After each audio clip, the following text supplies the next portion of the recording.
All right. Well, Take it away, Tina. Yes.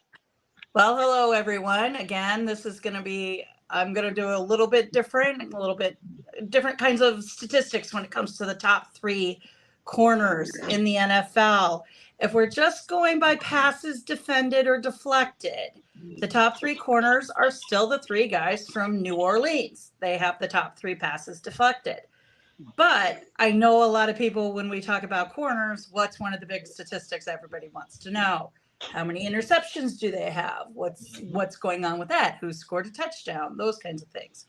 So based on interceptions, the top 3 corners in the NFL right now for interceptions, number 1 is Whitehead from the New Jersey Jets, and he has 3 interceptions.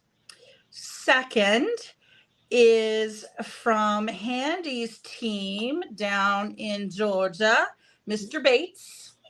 And then third place, Janelle will love this. It's Bland from Dallas. And he also leads the league with 2 return TDs. Ooh. So those are we'll call them the top 6 corners in the NFL.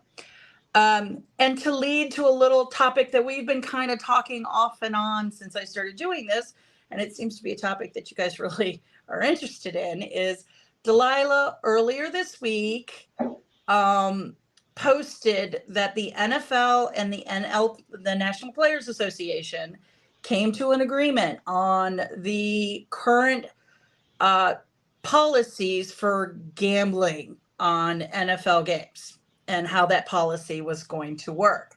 So they kind of simplified it. You gamble on an NFL game, you get 1 year.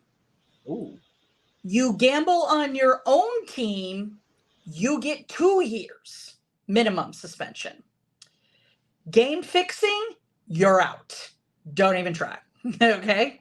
So the one that they kind of, I'm going to say tweaked a little bit, because we, like when I did this and I did the second half, we showed how many people had been suspended for betting on non-NFL games at the facilities.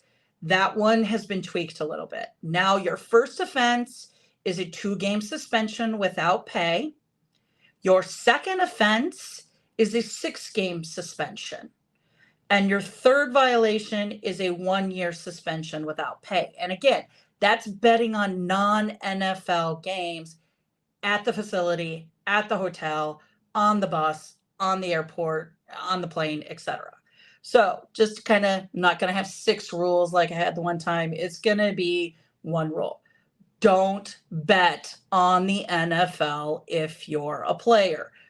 You're going to get suspended. They're going to find you. So that was a little thing we did. And this kind of came up last week, and I'm going to dig into it to kind of maybe wet people's whistles for the idea. And if you have any questions that you want to know, I can get into it. I'm going to go, I kind of mentioned last week a little bit with Green Bay about the basic NFL ownership rules, about what they are. I'll go a little deeper, but not too deep.